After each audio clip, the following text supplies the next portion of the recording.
The world knew her by her glittering costumes, that unforgettable smile in Carmen Jones, and the proud, dignified stance of being the first black woman nominated for an Oscar. Magazines called her the Black Marilyn Monroe. Men fell at her feet, and studios camped at her doorstep. But on the morning of September 8, 1965, when the door of that cold and gloomy apartment in West Hollywood was forced open by her manager, the woman lying on the floor had only $2 in her bank account. Yes, you heard that right. That woman, who once earned millions and sat at the tables of kings, hadn't even left enough for a cup of coffee in her pocket when she died. So, what happened on the road from those glittering galas to that ice-cold bathroom floor? Was that mysterious blue scarf standing next to Dorothy's lifeless body in that room that day actually the final proof of a 42-year-old murder, of a destruction spread over time? If you were alive back then, you would remember that strange, foggy atmosphere of the mid-60s, those days when newspapers dismissed it as an overdose, but everyone whispered, "The system killed her," under their breath. But what her manager Earl Mills saw that morning was not just a tragic death. It was the picture of Hollywood's darkest secret, of how a woman's soul was dismantled piece by piece. To understand Dorothy Dandridge's story, we need to go back from that final day to where it all began, to the times when stage lights were still just innocent glimmers. When she was born in Cleveland in 1922, her fate was actually already written. Her mother, Ruby, was an ambitious woman sworn to load her own unfulfilled dreams onto her daughter's shoulders. Dorothy and her sister Vivian found themselves in America's smoky, alcohol-reeking nightclubs under the name The Wonder Children at ages when they should have been playing in the park. Imagine the Great Depression years. While people waited in bread lines, these two little girls had to tap dance and force a smile on stage just to fill their stomachs. Those who remember those times know that heavy responsibility placed on children under the guise of discipline was seen as talent training back then. But for Dorothy, this was the theft of her childhood. Her mother, Ruby, was not just a parent, but also a ruthless boss. The foundation of Dorothy's sorrowful gaze was perhaps laid in those dressing rooms, listening to her mother's harsh warnings. As Dorothy grew up and became more beautiful, attracting the world's attention, she arrived in Hollywood during the era where racial segregation was at its most savage. When she took the stage at the Cotton Club, she enchanted everyone with her voice. But when the show ended, she was forbidden from sitting at the tables where white customers sat. She had to enter through the kitchen door and use the staff restroom. Imagine.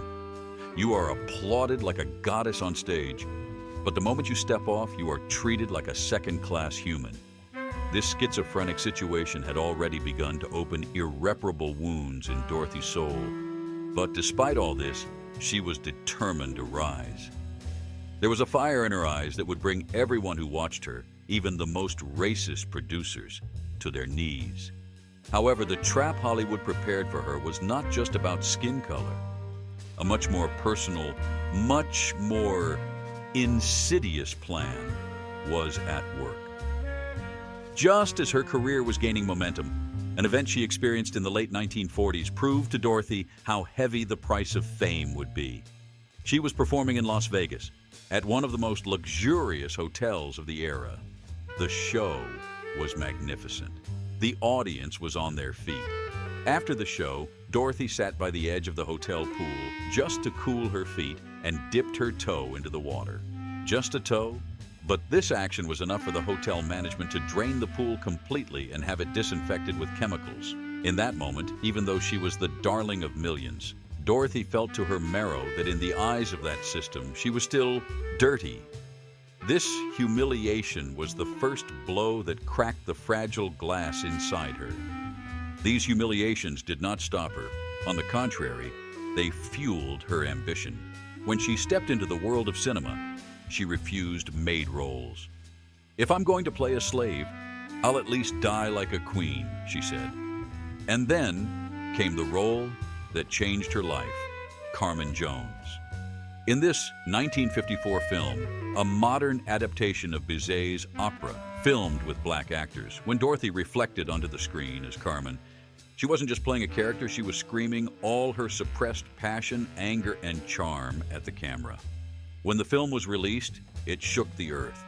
She became the first black woman to appear on the cover of Time magazine. When she was nominated for an Oscar in the Best Actress category, this was a revolution not just for her, but for an entire race. She was competing in the same category as giants like Grace Kelly and Judy Garland. She may have lost the award to Grace Kelly that night, but Dorothy Dandridge was now a legend. However, this victory in front of the cameras formed a stark contrast with the terrible tragedy within the walls of her home. And here is the part of the story that will break your heart the most. Dorothy had entered her first marriage with dancer Harold Nicholas. Harold was a talented but irresponsible, unfaithful man. When Dorothy was pregnant and went into labor, Harold delayed taking her to the hospital. That hours-long wait, that negligence. Dorothy could feel her baby was being deprived of oxygen. When her daughter Lynn was born, she was a world-class beauty of a baby. But as time passed, Dorothy realized something was wrong. Lynn didn't speak, didn't react. The doctor's diagnosis was ruthless. Brain damage. Harold fled from this responsibility and abandoned them. While at the peak of her career, Dorothy was a lonely mother at home trying to care for her intellectually disabled daughter, consumed by guilt. She blamed herself for her daughter's condition, eating herself alive every night, saying, "If only I had gone to that hospital sooner." Parents know. The pain of a child is heavier than all the Oscar awards in the world, heavier than all the applause. While smiling at galas, Dorothy's mind was always at home. On her daughter, she had to leave in the hands of caregivers. And right at this vulnerable moment, one of Hollywood's most powerful but dangerous men entered her life, director Otto Preminger, the director of Carmen Jones. The relationship between them transcended professionalism on set and turned into a passionate love affair. But there was a problem. Otto was white, Dorothy was black, and in 1950s America, this meant career suicide. Otto told Dorothy he loved her, promised her the world, but at the same time, hid her, sneaking her out through back doors. Dorothy thought this man would save her, would be a father figure for both herself and her daughter Lynn. But the cruel words Otto said would shatter Dorothy's heart once again. "I love you, Dorothy, but I cannot marry you and ruin my career." The end of her relationship with Otto Preminger was not just a heartbreak for Dorothy. It was also the moment her career began to go downhill like a truck with failed brakes. She had signed a 3-year contract with 20th Century Fox, but the studio couldn't find a suitable role for her. Or rather, they didn't want to find one, because Dorothy was no longer white enough for whites, nor black enough for blacks. Studio bosses rejected wonderful scripts one after another, saying, "The audience is not ready to watch a black woman kissing a white actor." She was forced to turn down the role in The King and I. The role of Cleopatra was given to Elizabeth Taylor right before her eyes. Dorothy had hit her head so hard against Hollywood's invisible glass ceiling that the bleeding just wouldn't stop. In this void, a restaurant owner named Jack Dennison entered her life, one of those handsome, smooth-talking men with that sinister glint in their eyes. Starved for love, Dorothy took refuge in this man. Dennison said he loved her, but what he actually loved was Dorothy's fame and money. They got married, but this marriage was the beginning of the end for Dorothy. Dennison constantly humiliated Dorothy, destroying her self-confidence by saying, "You're finished now, no one watches you anymore." Even worse, he forced her to invest the fortune Dorothy had accumulated for years into his failing restaurant. Dorothy opened her checkbook to save her husband, opened it, until one day she received that ominous phone call from the bank. The money was gone. Not just the money.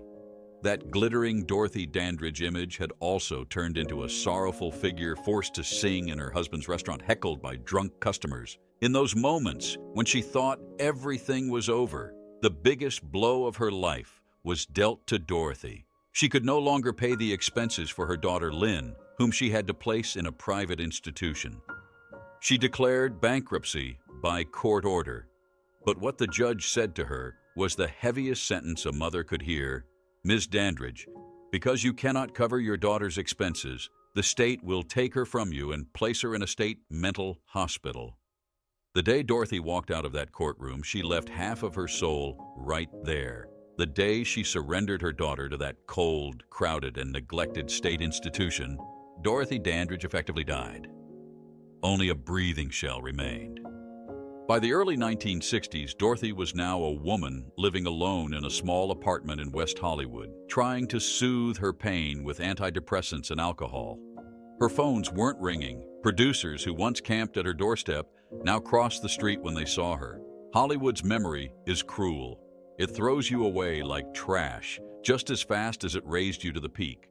The notes she wrote in her diaries during those times reveal the deep loneliness inside her. Why doesn't anyone love me for who I am? Why does everyone want to tear a piece off of me? She asked in her lines. Still, there was a glimmer of hope inside her that wouldn't go out. Her manager, Earl Mills, was the only person who still believed in her. He was bringing Dorothy projects to film new movies in Mexico, to take the stage in nightclubs again. In 1965, it seemed like the dark clouds were parting. She was about to sign a new movie deal. She was going to physical therapy for her broken foot to heal, doing exercises to strengthen her voice again. She had even started writing her autobiography, Everything and Nothing. How significant is that title, right? She had everything, and now she had nothing left in her hands. In that final week, she was excited in her conversations with Earl Mills. "I'm coming back, Earl," she had said. "This time, everything will be different." They had an appointment for the morning of September 8th. Dorothy was going to wake up early and get ready. However, that morning, when Earl Mills arrived at Dorothy's apartment, the door was locked. He rang the bell, no answer. He pounded on the door, no sound. The only sound coming from inside was a deep, eerie silence. Earl felt something bad had happened. When he forced the door and entered, he saw that pale light coming from the bathroom. Dorothy was lying on the bathroom floor, stark naked in a fetal position. There was a strange, peaceful expression on her face. But the detail that froze Earl's blood was not this. It was that blue scarf wrapped around Dorothy's neck. One of the same scarves she used for the fracture in her ankle. Police and medical teams arriving at the scene tended to immediately evaluate the situation as natural causes or accident. After all, she was a fallen star, pills, alcohol, depression. The script was ready. However, when the autopsy report was released, things got complicated. The first report announced the cause of death as a rare embolism, blockage of a blood vessel. It was said that a piece of fat breaking off from the bone marrow in her broken foot traveled to her brain. This was a clean, tragic, but natural death. But weeks later, when the toxicology reports came in, the story changed. High doses of antidepressant, tofranil, were found in her blood. Forensic medicine quietly changed the cause of death to overdose. So, what was the truth? Earl Mills never believed Dorothy committed suicide throughout his life. She was very happy that morning. She was making new plans, he said. Why would a woman who was going to commit suicide buy a plane ticket for the next day? Why would she leave a note to wake up early in the morning? Some conspiracy theorists and witnesses of the era spoke of a darker scenario. There were those who claimed that those who feared the book. Dorothy would write about powerful figures in Hollywood, perhaps her old lovers or mafia-connected club owners, silenced her. That blue scarf. Was it just around her neck, or had it been tightened by someone? The evidence was insufficient, or perhaps no one wanted to dig deep enough. The file was closed. Dorothy Dandridge joined the caravan of Hollywood deaths that were not unsolved, but of suspicious cause. Just like Marilyn Monroe, who died 3 years prior, Dorothy's funeral, just like her life, was a sorrowful mess. When her coffin was carried out of the church, There were no studio executives turning their backs on her among those crying in the crowd. But the real tragedy happened after the funeral. When Dorothy's bank account was checked, the balance remaining from all those movies, songs, and shows was shocking. $2.14. A lifetime of struggle, victories won against racism, suffered pain. The financial equivalent of it all was $2. This figure was the most concrete, most ruthless proof of Hollywood's exploitative order. Dorothy Dandridge's death remained a footnote for many years, until the 90s, when another black star, Halle Berry, made a film telling her life story. When Halle Berry won an Emmy and a Golden Globe with the HBO production Introducing Dorothy Dandridge, she thanked Dorothy in tears during her acceptance speech. And a strange twist of fate, years later, when Halle Berry became the first black woman to win the Best Actress Oscar for the movie Monsters Ball. The first name she spoke on stage was Dorothy Dandridge. This moment is for Dorothy Dandridge, Lena Horne, Diane Carroll, she said. 48 years later, Halle Berry had walked through that door Dorothy opened in 1954. But Dorothy's story is not just a story of being a pioneer. This is the story of how talent alone is not enough, how the gears of the system can grind down even the brightest souls. Dorothy was perhaps far ahead of her time. She was very beautiful, very talented, and very black. When these three came together, it was a dangerous mix for 1950s America. They couldn't control her, so they destroyed her. If you walk on the Hollywood Walk of Fame today, you can see Dorothy Dandridge's star. The marble is cold, the brass writing on it is shiny, but the story buried beneath that star is neither bright nor cold. It is still hot, smelling of blood and tears. Some say Dorothy's ghost still wanders in her old house, that a sorrowful humming is heard from the bathroom. Maybe this is just an urban legend, but the truth is, Dorothy Dandridge did not commit suicide. She wasn't killed. She was consumed, slowly, piece by piece. Her hopes broken one by one, everything she loved taken from her hands. And when she took her last breath in that bathroom that day, she had actually died long ago. The legacy Dorothy left us is not just her films, but her resistance. She is the woman who paved the way for the Beyoncés, Rihannas, and Viola Davises we watch today. With her own body, with her own pain. She may not have lived like a queen, but she was immortalized as a legend. Remembering her story is not just nostalgia, it is a debt.